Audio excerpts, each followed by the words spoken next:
Thibaut nous a rejoint, régisseur du festival, pour nous parler de ce festival de cinéma Traversée. Ah, écoutez bien ça, 41e édition. Moi, je trouve ça un truc de dingue. 41e édition, festival du cinéma du pays de Lunel. Il se passe quand même pas mal de choses sur Lunel. C'est du 28 mars au 6 avril. Alors, j'ai envie de dire, Traversée. Pourquoi Traversée pour cette 41e édition? Traversée parce que c'est un festival qui a une programmation méditerranéenne, donc on passe du film d'art et essai méditerranéen, donc ça peut être du Liban, Tunisie, Maroc, Espagne, Italie, France aussi, et Traversée pourquoi? Parce que y a cette Méditerranée qui est à la fois, on entend souvent cette métaphore, mais qui est à la fois une séparation de tous ces territoires et en même temps le lien qui les unit entre eux et qui les regroupe et qui nécessite une traversée pour faire le lien entre ces pays, quoi. Alors, qu'est-ce qu'on va y découvrir? Alors, ça paraît un petit peu stupide comme ça, cette question, parce que bien sûr, c'est dans le titre, festival de cinéma. Mais à quoi faut-il s'attendre? Alors, cette année, pour Traverser, il y a en tout 65 projections. Donc, on a une dizaine de projections gratuites. On a des projections de films méditerranéens avec un focus Liban, un focus Tunisie. Donc, les focus, c'est quand on passe des films focalisés sur un pays en particulier. Donc là, on a le Liban, la Tunisie.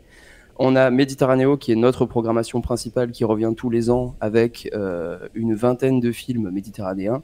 Donc là, ça vient d'un peu partout, Italie, Espagne, Maroc, Algérie, ça vient d'un peu partout du bassin méditerranéen. Et ensuite, on a notre petite carte blanche à nous, notre petit plaisir qui s'appelle Écho du Monde, où on a des films qui nous ont parlé, mais qui ne correspondent pas forcément au bassin méditerranéen. Généralement, ça c'est 5-6 films. Et cette année, on a du Brésil, de la Roumanie, on a de l'Asie. Voilà. Donc, on est très content de notre programmation cette année, qui est très condensée, parce que 65 films en 9 jours, c'est quand même un sacré challenge. Ah oui, non, c'est même costaud. Ouais. C'est très costaud, ouais. Et alors, les gens pourront aussi, bien sûr, aller à la rencontre de ce 7e art avec possibilité d'échanger avec des réalisateurs, réalisatrices, scénaristes, acteurs, actrices qui vont venir partager leur expérience. J'ai envie de dire, grosso modo, comment va le monde du cinéma aujourd'hui, en 2025 ? Eh ben, on est sur une remontée. Comme on le sait, après le Covid, les salles de cinéma, ça allait pas très fort. Mais 2024 est une très bonne année en progression. On espère que 2025 le sera aussi. Et on espère faire partie de cette progression et de ce retour de la salle, notamment grâce au festival et aux festivités en général dans les salles de cinéma. Et oui, effectivement, il y a beaucoup d'invités sur le festival. Cette année, on en a 18. Et si je peux mettre en avant quelques-uns, on a pour la soirée d'ouverture du festival David O'Halefon et Catherine Stragan, qui sont respectivement le réalisateur et la scénariste du film Le Quatrième Mur, qui est un film qui est un film français mais qui parle du Liban et qui est un film fantastique que je vous invite à découvrir. Même si vous ne pouvez pas venir au festival, je vous invite à juste le découvrir parce qu'il sort la semaine il sort cette semaine en fait. Donc vous pouvez déjà le regarder au cinéma. Et alors, c'est des films plutôt d'actualité. Tu as parlé du Liban, tu as parlé de la Turquie. On sait qu'il s'y passe pas mal de petites choses en ce moment. C'est voulu. Alors c'est voulu et c'est même mis en avant dans le festival. On est sur des thématiques méditerranéennes d'actualité. Et si je peux citer 2 exemples, on a par exemple Nous n'avons pas peur des ruines, un film de Yannis Yoluntas qui parle d'un fait actuel, qui est un documentaire sur une ville autonome en Grèce qui est petit à petit en train d'être envahie littéralement par l'État grec avec des forces police qui veulent éradiquer cette ville autonome qui vit en autarcie en Grèce et qui vit très bien d'ailleurs. Et on a aussi Un médecin pour la paix qui est plus qu'actuel parce que ça parle tout simplement de la guerre israélo-palestinienne et d'un médecin sur place à Gaza qui est le prix Nobel de la paix. Alors, je vais vous retrouver son nom que je n'arrive pas à épeler à chaque fois. Mais voilà, donc c'est un prix Nobel de la paix qui est sur place à Gaza et qui soigne en fait les Gazaouis. Il s'appelle Izzeldine Abouelache. Et voilà, donc c'est une avant-première, c'est un documentaire sur ce médecin à Gaza qui est en plein territoire de guerre et qui essaie de sauver des gens et des vies et de sensibiliser les gens au fait que ce qui se passe là-bas c'est dramatique. Alors, moi j'ai envie de poser une petite question. On est dans ce milieu de l'audiovisuel, bien sûr. Donc c'est pour ça que c'est aussi très intéressant. Comment on fait, par exemple, s'il y a des futurs réalisateurs ou des gens qui ont envie de faire un court-métrage, un long, un moyen-métrage, un film, pourquoi pas. Comment ça se passe pour pouvoir éventuellement postuler ou faire voir son savoir-faire chez vous, qui organisez ce festival-là, parce que je pense qu'il y a une sélection. Alors, il y a une sélection, et notamment pour les jeunes créateurs, réalisateurs, scénaristes, tout ça. On a aussi des compétitions de court-métrage. On en a 2 cette année. On a la compétition Occitanie, qui est du coup réservée à des artistes qui viennent d'Occitanie. Mhm. Et on a la compétition Méditerranée, qui, elle, est ouverte à tout le bassin méditerranéen.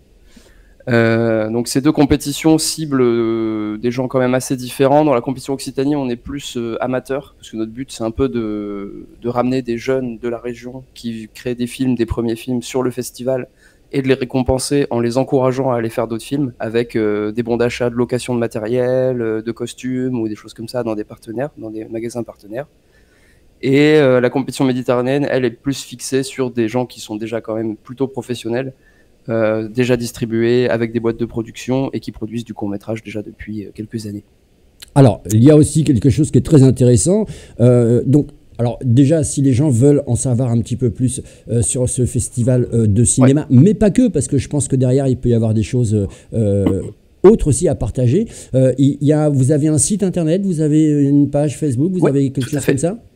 Alors le festival est organisé par l'association Pêcheurs d'Images, et pour trouver l'association, il suffit de taper pêcheursd'images.fr sur internet. Vous tomberez sur notre site où là actuellement on met beaucoup en avant le festival parce qu'il est dans la semaine qui arrive. Bien sûr. Mais si vous fouillez sur le site, vous trouverez aussi les ateliers mis en place par l'association, la programmation Art Cinéma qui est une programmation de cinéma art et essai à Lunel qui a lieu toutes les semaines, donc tous les vendredis, toutes les semaines, avec une présentation d'un professeur de cinéma qui vient présenter les films à chaque fois pour ne pas les laisser juste bruts de but en blanc comme ça aux spectateurs, aux spectatrices.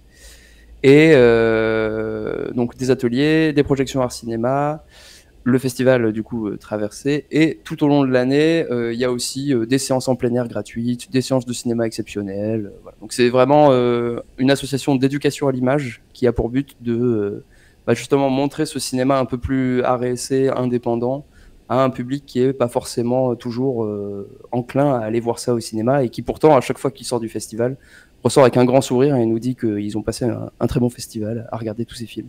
Et puis, on n'oublie pas que pendant ce festival-là, il y aura la 35e rencontre Ciné-Jeunes, qui est un rendez-vous incontournable pour les passionnés et aussi les curieux, parce que ça, c'est important aussi. Hein. Mmh. Alors, la rencontre Ciné-Jeunes, c'est un élément qui est très fort dans le festival et dont on est très fier. C'est une rencontre qui amène des lycéens d'options cinéma dans des lycées de la région. Donc on a Orange, on a Nîmes, on a Sète, on en a 5 cette année, je ne pourrais pas tous vous les citer, mais on en a 5. Donc au total, on a 150 lycéens sur le festival pendant 3 jours en immersion. Ils dorment sur place, on les loge, on leur fournit des ateliers toute la journée. Ils sont en atelier vidéo avec des professionnels du cinéma pour faire des ateliers stop motion, pour faire des ateliers motion capture, des ateliers réalisation, des ateliers d'écriture, et vraiment les sensibiliser à l'art audiovisuel et au cinéma. Et le soir, ils ont des séances toujours accompagnées d'invités pour qu'il y ait des débats dans la salle avec les lycéens. Et souvent, on essaie les réalisateurs, réalisatrices, mais voilà, parfois, c'est les scénaristes, les acteurs, les producteurs. Ouais. Et alors, on va parler concret. Tu as dit dans cet échange qu'on a ensemble qu'il y avait des séances gratuites. Alors, les gens vont se poser la question, il y a des séances gratuites. Alors déjà, on va replanter un petit peu tout le décor. Ça se passe à Lunel, mais pas que à Lunel. Oui. Alors, ça se passe pas que à Lunel. Donc, la plupart du festival se passe au cinéma Athénée de Lunel. Et on a tenu à ce que toutes les séances qu'on organise hors de ce cinéma se fassent dans un cadre plus gratuit, plus accessible. Donc autour de Lunel, et aussi pour ramener le cinéma aux gens, ce qu'on a fait, c'est qu'on a organisé les décentralisés ou les séances gratuites dans les villages.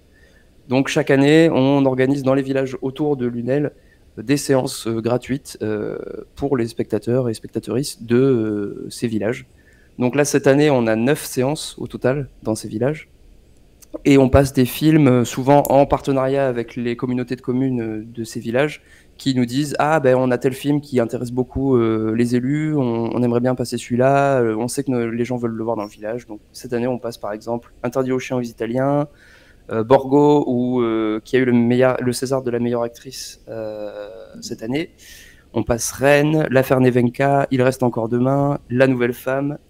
Et dans le cadre de cette opération gratuité et pour pas non plus les sortir du festival, ce qu'on fait, c'est que notre soirée de fermeture du festival, où on passe cette année le film Prima la Vita, est également gratuite et elle a lieu à la salle Castel de Lunel, qui est une salle de projection à Lunel. Et voilà, donc on inclut cette séance de fermeture pour aussi inclure les villages dans le festival, même quand ils sont un peu à l'écart de la programmation. Parce qu'on sait que bon, voilà, faire 30 minutes de voiture pour aller à Lunel, regarder un film qui fait 1 heure, 1h30, souvent ça peut bloquer, freiner les gens, quoi. Ça peut bloquer, oui. Et bien c'est bien, c'est une bonne initiative. Traversée, 41e édition du Festival de cinéma du pays de Lunel, vous l'avez bien compris. C'est du 28 mars au 5 avril 2025. Plus d'informations, on vous invite bien sûr à aller sur le site internet et sur la page Facebook, mais aussi pourquoi pas sur lunel.com, le site de la commune, puisqu'il est très très bien référencé. Vous allez avoir toute la programmation. Et puis, bien sûr, si vous avez envie de faire gagner un reportage sur justement ce festival de cinéma à Pays de Lunel, il vous suffit de voter le chiffre en haut à droite de l'écran que vous voyez. C'est le chiffre 2 qui est ici inscrit. Merci beaucoup, Thibaut. Merci à vous pour l'invitation et bonne séance.